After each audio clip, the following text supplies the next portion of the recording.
नमस्कार साथियों, मैं अभिषेक मालवीय और हम हैं ईएसपी स्टूडियो के एक बहुत ही शानदार पॉडकास्ट में। आज हमारे साथ में हैं शासकीय अधिवक्ता सुरेंद्र सिंह राजपूत जी। तो आइए शुरू करते हैं। आप शासकीय अधिवक्ता हैं और कब से फील्ड में और सरकार से जुड़ के अपने काम करना चालू किया है? मुझे 15 साल हो गए एडवोकेट का कार्य करते हुए। हाँ। और पिछले 5 सालों से मैं शासकीय अधिवक्ता के पद पर हूँ और गंजवासुदा में कार्यरत हूँ। अच्छा, ऐसे बहुत सारे जो वकील रहते हैं और जो लगातार काम कर रहे हैं अपनी फील्ड में, उनको शासकीय अधिवक्ता बनने के लिए क्या करना पड़ता है?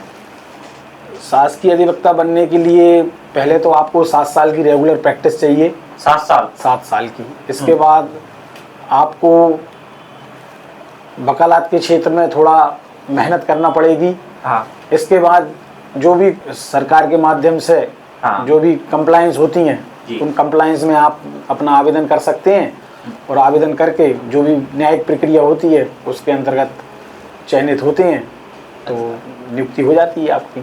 आपके अभी तक के कार्यकाल में ऐसा कोई सा उलझा केस आपने देखा हो जो कहते हैं बहुत समय लग गया और बहुत इसमें बहुत समस्याएं आई और बहुत मेहनत लगी इस केस को सुलझाने में? ऐसा तो खैर नहीं है। केस तो सारे ही कठिन केस होते हैं। अपन किसी एक केस को ये नहीं कह सकते कि ये ज़्यादा कठिन है या ये ज़्यादा सरल है। सारे केस एक नई चुनौती लेके आते हैं, एक नया काम लेके आते हैं, नई नई कहानियाँ आती हैं उनमें। तो लेकिन जो भी केस आते हैं अपन उनको अपने शासन की ओर से अपन उनको देखते हैं, अपना पक्ष रखते हैं और कोशिश ये रहती है कि फरियादी के माध्यम से न्याय में ज़्यादा से ज़्यादा सहयोग मिले और न्यायदान में ज़्यादा से ज़्यादा सहयोग मिले और जो भी पक्षकार अभियोजन की ओर से आता है उसको न्याय मिले। और वकील साहब, ऐसा बहुत सारे केसों में देखने को मिलता है फरियादी को शासकीय वकील चाहिए। तो उसको पता नहीं रहता कि शासकीय वकील से कैसे मदद मिले उसको, तो उस कंडीशन में उसको क्या करना चाहिए, कैसे न्यायालय में उसको शासकीय वकील मिलेगा? आज के इस समय में तो अधिकतर सब लोगों को वकील नियुक्त होने लगे हैं। अगर इस प्रकार से कोई गरीब व्यक्ति है, कोई अशिक्षित व्यक्ति है या कोई गरीबी रेखा के नीचे जीवन यापन कर रहा है, ऐसा कोई व्यक्ति है, उसका कोई प्रकरण है, तो वो न्यायालय में जो विधिक सहायता प्राधिकरण है वहाँ आ सकता है। वहाँ अपना आवेदन दे सकता है। प्राधिकरण फिर अपना एक वकील उसको नियुक्त करा देता है। वो एडवोकेट उसकी तरफ से पक्ष रखता है, न्यायालय में मजबूती से उसको न्याय दिलाने में सहयोग करता है। और ये आपने बताया कि विधिक सहायता जो रहती है, ये क्या रहता है विधिक सहायता के? आपने देखे न्यायालय के पास में इनका एक अलग से एक कार्यालय बना रहता है, विधिक सहायता केंद्र। तो इसमें क्या क्या क्या सुविधाएं नागरिकों को या फिर जो फरियादी हैं उनको मिलती हैं? विधिक सहायता प्राधिकरण जो है न्यायालय का ही एक अभिन्न अंग है। अच्छा। और विधिक सहायता शिविर न्यायालय के माध्यम से गांव-गांव विधिक सहायता शिविर लगते हैं, जिसमें गरीब लोगों के, गांव के लोगों को, जो अपने निचले तबके के लोग हैं, अंतिम पंक्ति के जो लोग हैं, उनको न्याय मिले, ऐसे जा के सभी लोग गाँव में जानकारी देते हैं। और कोई भी व्यक्ति बगैर वकील के अपना पक्ष न्यायालय में नहीं रख सकता। तो वो प्राधिकरण, वो विधिक सहायता शिविर उनको बताते हैं कि आप अगर गरीब हैं, आप वकील नियुक्त नहीं कर पाते, तो प्राधिकरण आता है, उनको वकील नियुक्त करवाता है। अच्छा। और उनको न्याय दिलाने में सहयोग करता है विधिक सहायता के माध्यम से। प्रॉपर जो भी कागजी कार्रवाई है उसको पूर्ण करके उसको वकील दिया जाता है। उसके माध्यम से वकील उस पक्षकार से मिलकर अपनी बात न्यायालय के सामने रखता है और जो भी न्यायदान में सहयोग करता है उसका केस आगे चलता है। और देखने को ज़्यादा मिलता है कि वो पेपरों में भी आता है, मीडिया के जरिए पता चलता है कि लोक अदालत लग रही है, तो अपने अपने प्रकरणों को लेके वहाँ पे सुलझौता होता है। तो ये लोक अदालत क्या होती है और इससे क्या क्या आम नागरिकों को इसमें सुविधाएं और क्या क्या फायदे मिल सकते हैं? लोक अदालत इस समय न्यायालय के माध्यम से लोक अदालत ज़्यादा लग रही हैं। लोक अदालत का स्पष्ट मत है कि दोनों पक्षकारों की ना जीत है ना हार है। दोनों को बिठाल के समझौता किया जाता है। इसमें किसी की हार नहीं होती, जीत नहीं होती, सुलभ न्याय उनको मिलता है। अच्छा। इसलिए लोक अदालत को ज़्यादा बढ़ावा माननीय सुप्रीम कोर्ट, माननीय उच्च न्यायालय दोनों उनको बढ़ावा दे रहे हैं। इस संबंध में भी पक्षकारों को जानकारी देते हैं, गांव में जानकारी देते हैं कि लड़ाई झगड़े चाहे सिविल वाद हो, हाँ, फौजदारी वाद हो, बैंक के प्रकरण हो, बिजली के प्रकरण हो या 138 के प्रकरण, हाँ। कोई भी प्रकरण है एक लंबी प्रक्रिया से निकलते हैं। अच्छा, लेकिन लोक अदालत के माध्यम से जब अपन दोनों पक्षकारों को समझाते हैं, माननीय न्यायाधीश महोदय समझाते हैं, और जो लोक अदालत की कमेटी है वो समझाती है पक्षकार को बिठाल के, तो दोनों लोग मान जाते हैं जी, और न्यायालय से राजीनामा हो जाता है और दोनों अच्छा। लोग खुश होकर न्यायालय से निकल जाते हैं। अच्छा, तो और उसमें क्या रहता हाँ। है कि दोनों लोग न्यायालय से खुश होकर निकलेंगे जी। तो एक दूसरे की बुराई भी नहीं रहेगी, हाँ। और दोनों ना ये हारे ना वो जीते, दोनों बराबर के मायने में आ जाते हैं और कम समय में उनको न्याय मिल जाता है। कम समय में न्याय मिल न्याय मिल जाता है, जाता ये भी अच्छा है। और वकील साहब, ऐसे हमने और भी केसों में हमने देखा है, कई केसों में ऐसा होता है कि कोई व्यक्ति जाता है, किसी लड़ाई भिड़ाई वाला केस रहता है और किसी एक ऐसे व्यक्ति का नाम लिखवा देता है जो उस घटना के समय पे वहाँ मौजूद ही नहीं है। हाँ, तो उस कंडीशन में उसका एफआईआर में नाम आ जाता है, और एफआईआर में नाम आया तो फिर उसको क्या करना चाहिए उस कंडीशन में कि उसका एफआईआर से नाम हट जाए, और ये फिर कैसी की प्रक्रिया रहती है उसकी? देखो इस प्रकार से अगर कोई भी फरियादी या कोई भी आहत आता है और थाने में उपस्थित संबंधित थाने में रिपोर्ट हाँ। लिखवाता है, और बाई दफे एक दो नाम और लिखवा देता है, पता चला वो व्यक्ति है नहीं, हाँ, वो बाहर है, हम्म, तो इस संबंध में जिस व्यक्ति का नाम आया है वह आ सकता है और अपनी बात पुलिस के वरिष्ठ अधिकारियों को रख सकता है, जी। आवेदन दे सकता है, हाँ, उसकी बाकायदा जांच होती है, हाँ, जांच होकर गवाही होती है, किस स्पॉट पे था उस समय के सबूत देखे जाते हैं, उसको पूरा मौका दिया जाता है, और जो भी वरिष्ठ अधिकारी जांच करते हैं, जांच में जो जिस निष्कर्ष निकलता है हाँ। उस हिसाब से आगे की कार्रवाई। और वकील साहब, आपने देखा है कि आजकल पैसे के लेन देन का हाँ। बहुत ज़्यादा वो चल रहा है, तो कई दफ़ा बहुत सारे लोग पैसे नहीं देते हैं, तो वो चेक बाउंस का सिस्टम आ जाता है, चेक बाउंस करवा लेते हैं, और इस कंडीशन में बहुत समय लगता है। हाँ, और कैसे कैसे वो चेक बाउंस से करके अपन सामने वाले से पैसे अपन निकलवा सकते हैं, तो उस कंडीशन में क्या प्रक्रिया और कैसे कैसे उसको क्या करना चाहिए? चेक बाउंस के मामले आजकल हर जगह बहुत बढ़ रहे बढ़ हैं रहा है। और न्यायालय में भी इस प्रकरण जी बहुत चल रहे हैं। हाँ, अगर कोई दोस्त आपसे पैसे ले लेता है और जी। आपको चेक दे देता है और तय हाँ। समय पे आपको वो राशि प्राप्त नहीं होती है, नहीं। तो फिर उसकी एक प्रक्रिया है जी, जो 138 पराक्रम लिखित अधिनियम में आती है, उसकी एक प्रक्रिया है।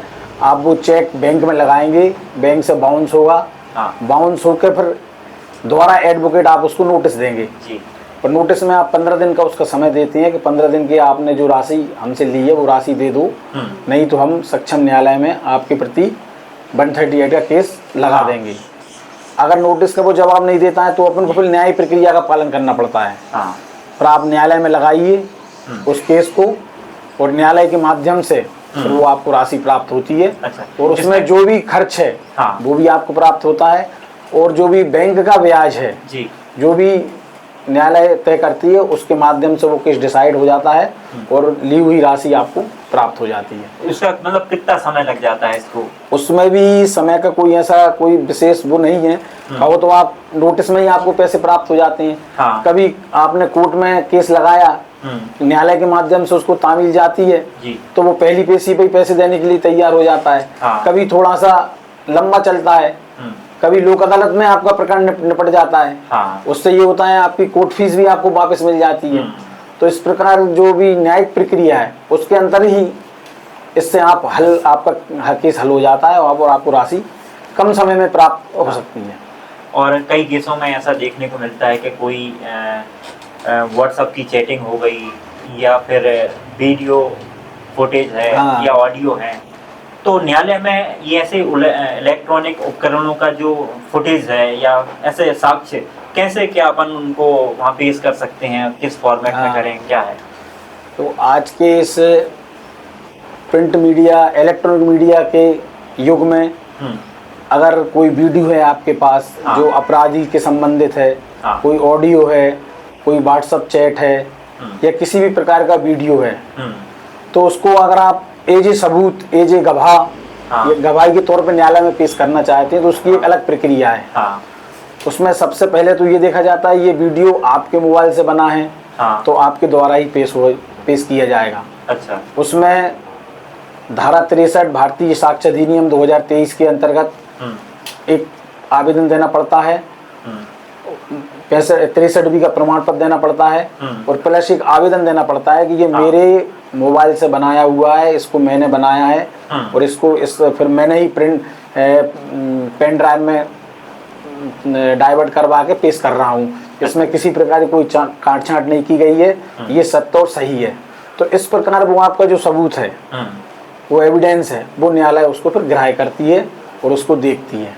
बगैर 65B के, बगैर दस्तावेज के वो वीडियो आपकी न्यायालय नहीं मानता है। अच्छा, ऐसा कोई सीसीटीवी फुटेज है तो जिस मकान से अपन ने वो सीसीटीवी फुटेज लिया है, तो उस मकान मालिक का भी कुछ लगेगा वहाँ?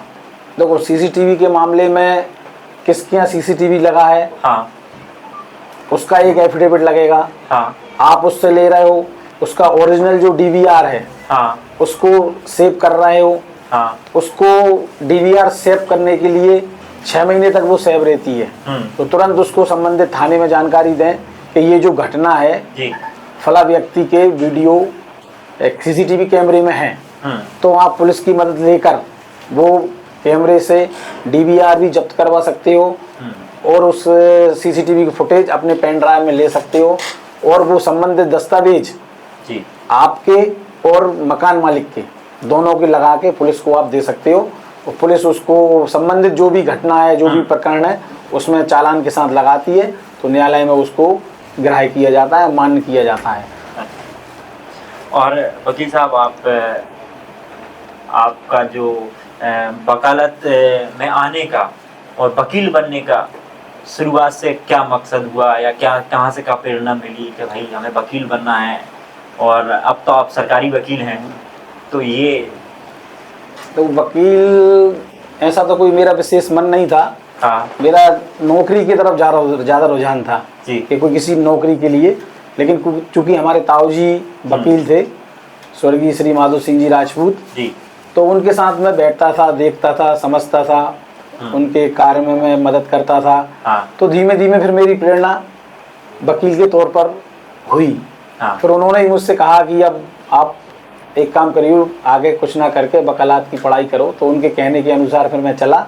हाँ, उन्होंने मुझे मार्गदर्शन दिया, और मार्गदर्शन दे के मैं उनके मार्गदर्शन पर वकील बना, और उनके साथ प्रैक्टिस की मैंने। अच्छा, उनके साथ ही प्रैक्टिस कर ली? उनके साथ कुछ समय तक उनके साथ मैंने प्रैक्टिस की। फिर उनका देहांत हो गया, और फिर मैं निरंतर आगे बढ़कर काम करता रहा, और सब लोगों का सहयोग, मार्गदर्शन मिलता रहा, तो आज मैं इस मुकाम पर हूँ।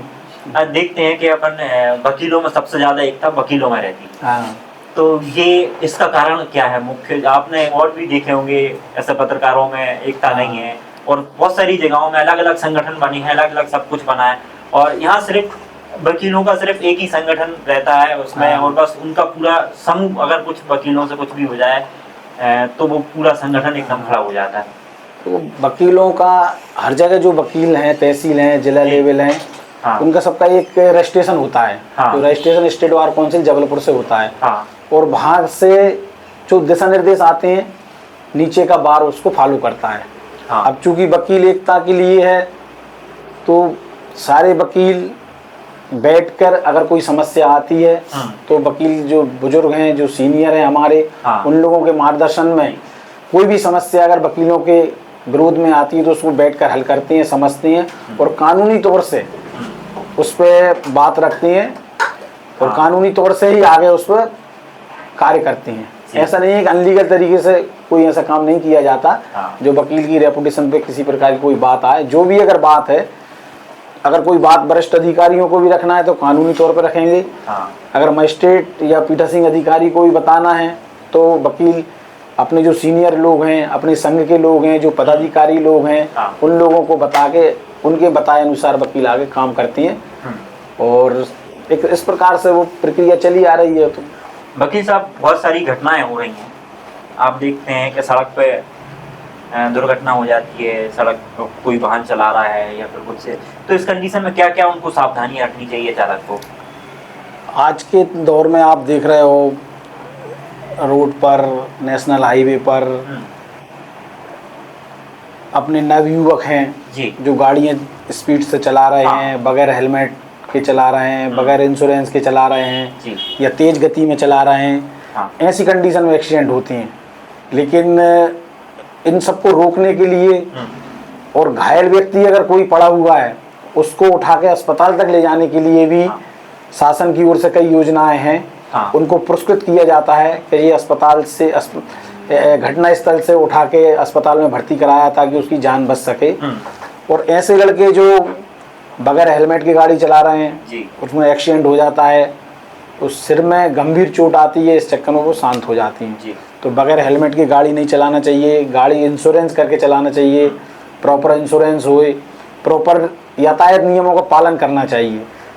और बगैर इसमें एक चीज़ और है, जो शराब के नशे में शराब का सेवन करके जो गाड़ियाँ चलाते हैं ऐसी कंडीशन में गाड़ी नहीं चलाना चाहिए, क्योंकि आप परिवार के कहीं ना कहीं सदस्य हो, मुखिया हो, बेटे हो, तो ऐसी कंडीशन में आपको सतत प्रयास करके हाँ यातायात के जो नियम हैं उनको पालन करना चाहिए और उसी के अनुसार आपको गाड़ी चलाना चाहिए, जिससे आप भी सुरक्षित हो और सामने वाला जो रोड पर गाड़ी चला रहा है वो भी सुरक्षित रहे। और ये पास्को एक्ट क्या होता है और ये किस किस कंडीशन में ये पास्को एक्ट लग सकता है? तो पास्को एक्ट नाबालिग जो अपने बच्चियां हैं, बच्चे हैं, उनके संबंध में बनाया गया है। और नाबालिग बच्चे हों, बच्चियां हों, उनके साथ कोई घटना होती है, कोई छेड़खानी होती है, तो उनके साथ जिसने भी ये घटना की है हाँ। उसके खिलाफ FIR होती है। और शासन का ऐसा मंशा है कि पास्को एक्ट में शीघ्र न्याय मिले, ताकि जो किशोर बच्चियां हैं, किशोर बच्चे हैं, उनके साथ जो गलत घटनाएं हो रही हैं समाज में, उनको न्याय मिल सके। तो इस प्रकार के कोई प्रकरण अगर दर्ज होते हैं तो शीघ्र उनको न्याय मिले, ऐसा प्रावधान है, ताकि फरियादी हैं जो भी आहत हैं उनको न्याय मिल सके। इस प्रकार ये पास्को एक्ट है नाबालिग बच्चियों के लिए, बच्चों के लिए, उनका किसी प्रकार से घटना हो रही है, शोषण हो रहा है या कोई छेड़खानी हो रही है, इस संबंध में ये पास्को एक्ट बनाया गया है। और इसमें कठोर सजा का प्रावधान है, जुर्माने का भी प्रावधान है।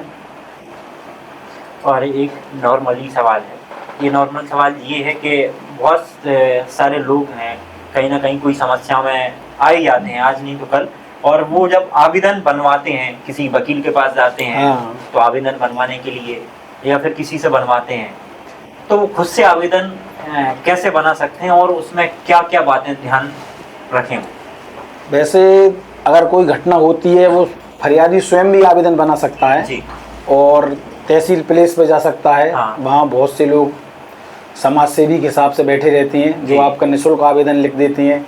कई NGO ऐसे हैं जो चल रहे हैं, वो ऐसे लोगों की मदद करते हैं। उनकी तरफ से आवेदन लिखाया जाता है, उनकी तरफ से न्याय दिलाने का प्रयास किया जाता है। और बाई दफ़े अगर वो नहीं है तो फरियादी स्वयं आवेदन लिख सकता है। आवेदन बहुत सिंपल ही है, आपके साथ जो भी घटना हुई है उसको सही और सत्य घटना लिखना है, किसको आपको देना है उसको संबोधित करना है, अपना नीचे नाम, पता, मोबाइल नंबर लिखना है। और जिस भी विभाग को आपको देना है उसको दे के एक रिसीव कॉपी लेना है और रिसीव कॉपी दे के उस आवेदन पे आपकी जांच शुरू हो जाती है। और आगे की कार्रवाई है तो जो भी जांच अधिकारी है उससे आप संपर्क बनाए रखिए और जो भी दस्तावेज हैं या गवाह हैं जो भी उसको उपलब्ध कराइए, तो आपके साथ जिसने भी जो घटना की उसके खिलाफ कठोर से कठोर कार्रवाई हो सके। और वहाँ से आप बोल रहे हैं कि रिसीविंग लेना बहुत ज़रूरी रहता है, तो ये कहाँ वो रिसीविंग काम आ सकती है? कई लोग आवेदन तो दे देते हैं पर वहाँ से रिसीविंग नहीं लेते हैं, तो वो पावती क्या क्या काम आती है? किसी भी विभाग में या किसी भी दफ्तर में आप आवेदन देते हैं तो रिसीव लेना बहुत ज़रूरी है। उस रिसीव में आप दो चीज़ें आती हैं। एक तो आपने वो आवेदन संबंधित अधिकारी को दिया, वो संबंधित अधिकारी ने लिया, साइन किए, तारीख डाली और अपने उसकी सील लगा दी। तो कल अगर आप जाओगे तो वो कहेंगे आपने आवेदन नहीं दिया, तो आप रिसीविंग बता सकते हो। हाँ अपने उच्च अधिकारियों को बता सकते हो। अगर कनिष्ठ अधिकारी कोई कार्य नहीं करता है, कोई कार्रवाई नहीं करता है, तो उस विभाग के उच्च अधिकारी को आप बता सकते हो कि सर हमने ऐसा आवेदन फला तारीख को दिया था, हाँ। लेकिन कोई कार्रवाई नहीं की गई। और ज़रूरत पड़ती है उन आवेदनों को जो रिसीव्ड किए हुए हैं उनको आप संबंधित न्यायालय में भी पेश कर सकते हो, जिससे ये मालूम पड़ता है कि आपने नीचे प्रॉपरली चेन सिस्टम से आप कार्य कर रहे हो और न्यायालय से भी आपको रिलीफ मिलने की संभावना रहती है। अच्छा। और कहीं कहीं न्यायालय भी उस आवेदन से स्वतः संज्ञान लेके जिस भी विभाग का है, वो चाहे थाने का हो या बिजली विभाग का हो या किसी भी विभाग का हो, उससे प्रतिवेदन मांग सकता है, रिपोर्ट मांग सकता है, उस आवेदन पे आपने क्या कार्रवाई की वो कह सकता है। तो इस प्रकार की रिसीविंग आवेदन आपका इस प्रकार से कई जगह काम आता है। और जो आरटीआई के माध्यम से कोई अपन जानकारी लेते हैं तो वो किस किस विभागों से अपन जानकारी ले सकते हैं और कहाँ कहाँ ये अपन आरटीआई लगा सकते हैं? देखो, सूचना के अधिकार लगभग सभी विभागों में लागू है। हाँ। सिर्फ कुछ विभागों में छोड़कर, जैसे रक्षा विभाग है, हाँ। और एक दो विभाग गोपनीय विभाग हैं, इन विभागों में छोड़कर सारे विभागों में सूचना का अधिकार लागू है।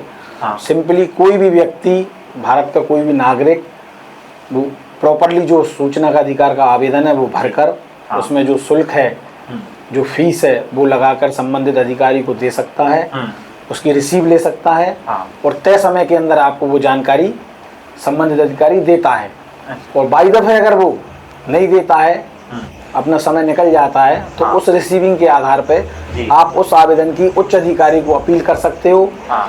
तो अपीली अधिकारी निम्न नीचे के अधिकारी को आदेश दे सकता है कि इनको तुरंत सूचना के अधिकार से जो भी जानकारी ये चाह रहे हैं, जो वैधानिक जानकारी है, वो इनको उपलब्ध कराई जाए। अच्छा, उसकी भी कोई समय सीमा रहती है? हाँ, उसके सूचना के अधिकार से पूरी समय सीमा है। हाँ। कि इतने दिन के अंदर अंदर आपको